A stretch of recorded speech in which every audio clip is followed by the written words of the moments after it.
bottles in this bitch, 100 models in this bitch. We gon' party like we won the fucking lotto in this bitch. Living reckless, yeah, we know your crew can't hang. We in the section, throwing up them hundreds like it's change. SIMBA, back at it, I'm down in the fifth. I bought the whole shit, making moves, I'm out of the trench. Got out of LA, West Coast, where I represent. It's me, SimbaTv. Bang! What is good, YouTube fam? It's your boy Simba coming back here again with another reaction video for you guys today. For today's reaction video, we got The Bravest Kid in America by MrBallen, man. You guys know I love MrBallen. I love everything that he does, man. His stories are crazy. The way he tells them is so dope, man. But if you guys are not yet subscribed, go ahead and hit that subscribe button down below. Become part of the notification. Gang, gang, gang, gang, gang, gang. We're bringing new videos to you every single day. So without further ado, let's jump up in it. As you listen to today's absolutely epic story, remember the main character was a child when all of this happened. That's child. Crazy. But before we get into today's story, if you're a fan of the strange, dark, and mysterious delivered in story format, then you've come to the right channel because that's all we do, and we upload 2 or 3 times every week. So if that's of interest to you, please continuously maneuver your vehicle right in front of the like button's car on the highway, and then turn on your blinker, but don't change lanes. Also, please subscribe to our channel and turn on all notifications so you don't miss any of our weekly uploads. All right, let's get into today's story.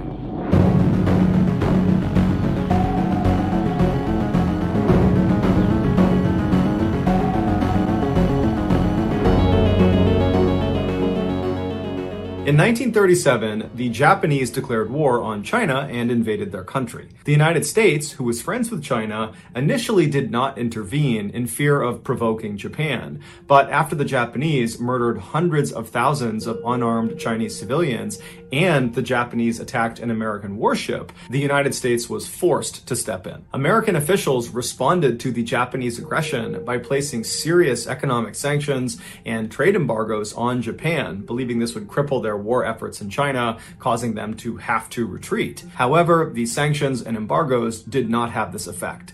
Instead, they just angered Japan and made them even more determined to hold their ground in China. Over the next few years, the United States and Japan attempted to negotiate some sort of settlement, but neither side would make any concessions, and so neither side would budge. A few years later, on the morning of Sunday, December 7th, 1941, the Japanese launched a surprise aerial attack on the American military base in Pearl Harbor, Hawaii. After the 2-hour attack was done, over 2,400 Americans were killed, with another 1,000 wounded, and 300 airplanes and 20 ships were either destroyed or significantly crippled. The Japanese had hoped this attack would goad the United States into lifting the sanctions and embargoes they had placed on them from back in 1937. But instead, all the Japanese did was goad the United States into all-out war with them. One day after the Japanese... Of course, you poke the bear, you gonna get bit. The bear gonna poke back. Come on, man. Attack on Pearl Harbor, the United States officially declared war on Japan, thus entering World War II. On the day the Japanese bombed Pearl Harbor, Jack Lucas, like every other American in the country, was glued to his radio listening to the news. He was devastated and shocked at this carnage he was hearing about in Hawaii. And so by the time the President of the United States was declaring war on Japan, Jack had already made up his mind that he was going to join up and he was going to fight for his country. However, there was an issue. Jack wasn't old enough to join the military. You needed to be 17 years old, and Jack was only 14. But this was not going to stop Jack. So he created this fake document that said he was 17 years old, and he forged his mother's signature on it. And then, after bribing him, he got a notary to sign off on this document as well. And so Jack took his forged documentation, he gave it to the recruiter, and before long, Jack was accepted into the armed services and was on his way to Marine Corps boot camp. Yo, man, that takes a lot of dedication and passion and love for your country. This 14-year-old wanted to help so bad that he forged documentation to get into the Marines. That's wild, man. That's some passion for your country right there. Salute to that dude. After completing initial training and becoming a Marine, the Marines found out Jack's paperwork was actually faked. But instead of kicking him out of the military, they said, Jack, you can stay in, but under one condition. You can't go overseas to combat. You have to stay in the United States. You can drive a truck and help out around here, but you can't deploy and go to war until you're of age. Jack was not happy about this, but initially he did as he was told, and he did just drive a truck around and support it as best as he could. But after about a year and a half, 2 years of this, Jack just couldn't do it anymore. That was not why he had forged this document to get into the military. He had done that so he could actually go fight in the war.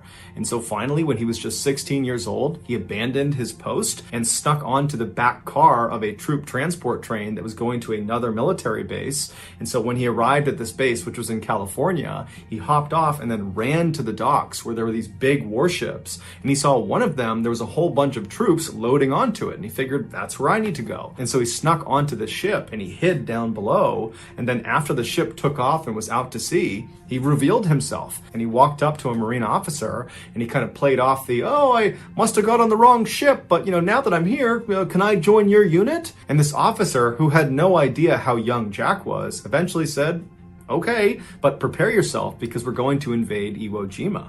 Now, Jack had never heard of Iwo Jima and did not know its significance. But frankly, Jack didn't really care. He was just glad that he was actually going to see combat. What Jack couldn't have known, and what the other Marines on this ship couldn't have known either, is that the battle for Iwo Jima would become one of the bloodiest and deadliest battles of the entire war. The Japanese that were on this island defending it were absolutely fearless and would not surrender despite being outnumbered, and they were heavily entrenched in these caves and tunnels built in all over the island, and they rarely left these caves and tunnels, which meant Jack and the other Marines, when they landed on this island, the only way they could fight the Japanese was by literally crawling down into these tunnels, which were usually booby-trapped. Bro, imagine that, bro. Going to a foreign island already, but having to fight the enemy in these dark-ass tunnels. And this kid's 14. He's going in there as a kid, about to fight grown men with machine guns in tunnels, bro. Wild. And fighting up close and personal with the enemy. Jack's ship arrived off the coast of Iwo Jima in February of 1945 when Jack was still 16 years old. On February 19th, the first wave of Marines climbed down the side of this big ship down onto these smaller amphibious landing crafts, and then one by one they began making their way towards Iwo Jima to begin the invasion. Jack was not part of this initial invasion. He would be going out on day 2 with the second wave of Marines. And so Jack and all the other second wave Marines just stood at the front of the ship and watched as these amphibious crafts made it up to the beach and then just got completely gunned down by Japanese machine gunners that were lining the beach. That's crazy. Imagine that. Imagine seeing that shit, man. You watching your homies go on this beach, they land, they get their boat all situated, and then they get gunned down, they get chopped down, and you're watching this from afar knowing that you have to be next to go there. I don't know about you, but my black self would have been like, yep, nope, peace, turn this boat around. I can't do it. Y'all see what happened? You want me to go in there? You tripping. I ain't going in there. That's wild, man. That's some scary, that's a sight. Woo, that is a scary sight, man. That is a sight. And so by the second day, when Jack and the rest of the Marines are getting ready to launch their assault, there are literally thousands of dead Americans just lining the beach. Wow. But Jack and the other second wave Marines, they knew this was their job, this was their duty, and so they were undeterred. They climbed down the side of the ship, they boarded their amphibious landing craft, and began the journey towards the island. As they got closer, the Japanese machine gunners opened fire not only on Jack and the boat he was in, but all of the crews that were coming towards the beach. And so hundreds of Americans were just getting gunned down before they even reached the sand. Jack and his crew managed to get to the beach, and so as the gate dropped on their boat, and as Jack is running onto the beach, the men around him are just getting cut to pieces by these machine guns. Jack manages not to get shot, and he, along with 3 other Marines, run up the beach and they lay down in front of the sand dune that protected them from these machine gunners. Jack knew he couldn't stay there for very long because the Japanese were also firing artillery shells onto the beach, and so it would just be a matter of time before he was blown up. And so Jack and these other 3 Marines that had arrived at the same time, they began moving north, doing their best not to get shot or blown up, stopping behind rocks and trees and jumping behind sand dunes. And after a couple hours of doing this, the 4 of them reached the airfield at the northern end of the island. And when they get there, a machine gunner inside of a pillbox is like a small concrete fort that only has openings on 3 or 4 of its sides that are just big enough for a machine gun to poke through. A machine gunner inside one of these pillboxes notices Jack and the other 3 Marines, and they open fire on them. And somehow, Jack and these other 3 Marines managed to not get shot and were able to maneuver and then fire through one of those openings and take out the machine gunner inside. Who is this man, Captain America? Yo, that man sounds like someone I don't want to mess with, because what? Dang, he's dope. And so now that this gunner is down, Jack and the others see the opportunity to run forward and take more ground of this airfield. And as they're running, other Japanese soldiers in the general vicinity, they see them, they start opening up on them from other pillboxes and other locations, and it forces Jack and these Marines to just jump into the nearest trench to avoid getting shot. And so they're jumping into a Japanese trench, which is a deep hole dug in the ground to protect yourself from getting shot. And as they jump in there, they're expecting to see Japanese soldiers coming towards them, but there weren't any soldiers. But they knew they couldn't stay there for very long because eventually Japanese soldiers would come through here and then they'd get killed. And so they quickly decided their best bet was to basically get out of this trench and run towards the pillbox where they knew they had taken out the machine gunner inside, so they could actually take that pillbox for themselves. And so their plan was they would run towards it and stop inside of each of the trenches along the way to protect themselves, because they know there are other Japanese that know where they are. And then once they get to the pillbox, they can regroup and call in reinforcements. And so one of the men Jack was with said, okay, I'll go first. And so he climbs out of his trench as the Japanese are shooting at him, and he sprints about 10 or 15 feet until he gets to the next trench on the way to this pillbox.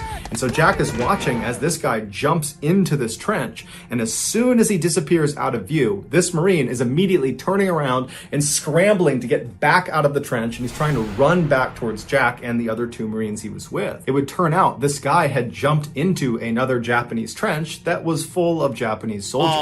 He'd actually landed on top of an actual soldier. But these Japanese soldiers were so caught off guard by this, they didn't have time to react and shoot this Marine before the Marine was able to scramble out and get back to Jack and the others. And then for the next several minutes, Jack and these other 3 Marines open fire on these Japanese soldiers in this trench like 10 or 15 feet away, and these Japanese soldiers, they too open fire on Jack and the other 3. Jack was able to take out 2 of the Japanese soldiers before his gun jammed, and so he ducked down into the trench to work on his gun, and as he's down there, he notices there are 2 grenades on the ground right next to him. And so without any hesitation, he yells, "Grenade!" to the other Marines, and then he jumps on top of them, smothering the grenades with his body. One of the grenades was a dud, and so it didn't explode.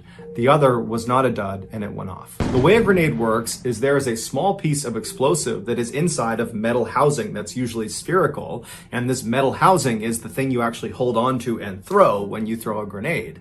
And so when this small explosive is triggered by pulling the pin and releasing the spoon, it detonates and it causes the metal housing itself to be ripped apart and sent flying. Basically, when a grenade goes off, it's like having hundreds of pieces of jagged metal shot off in every direction that are all traveling roughly at the speed of a bullet or faster. And so naturally, a grenade up close is incredibly lethal. In fact, the kill radius of a typical fragmentation grenade is about 5 meters. When the grenade under Jack that was not a dud exploded, it sent Jack flying into the air, and then when he came back down again, his comrades saw him and they could see he was clearly devastated from all the fragmentation that had been pumped into his body, and so they assumed he was dead. But even if they thought he was alive for some reason, there was nothing they could have done to have helped him, because they were actively being engaged by dozens of Japanese soldiers that were only about 10 or 15 feet away.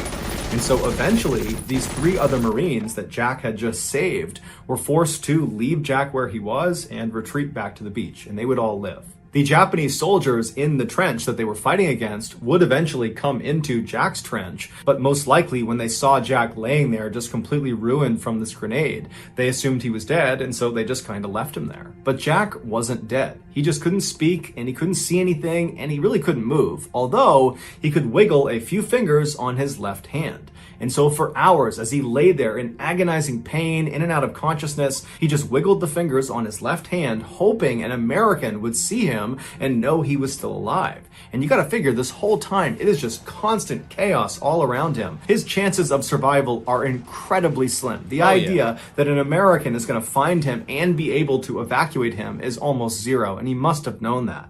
But by some miracle, eventually another American unit did find their way into Jack's trench, and they did notice him wiggling the fingers on his left hand. And so they were able to evacuate him from the trench down to the beach, and from there, under the cover of darkness, they were able to bring him out to a hospital boat offshore, and there he would begin the first of 26 major surgeries to remove the grenade shrapnel from his torso, his arm, and his face. Despite his grievous injuries, Jack would surprisingly make a full recovery. And 8 months after his injury, the President of the United States would award him the highest decoration for bravery, the Medal of Honor. He would be the youngest recipient of this award since the 1800s, and to this day, he is one of only a handful of miners to have won this award. Following his departure from the military, Jack would survive a near-death experience while skydiving when both of his parachutes, his main and his reserve, failed, and he just smashed into the ground, but somehow lived. He would also survive a very bad house fire,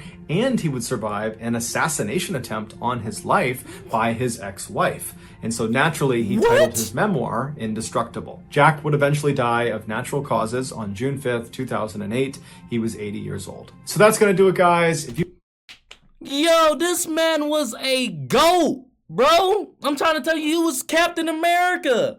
And he can't be killed. That's crazy, man. Yo. That was a good story, bro. If you guys like this video, go ahead and hit that thumbs up button for me. Thank you guys for commenting, sharing, and subscribing. And I'll see you guys next time. Peace.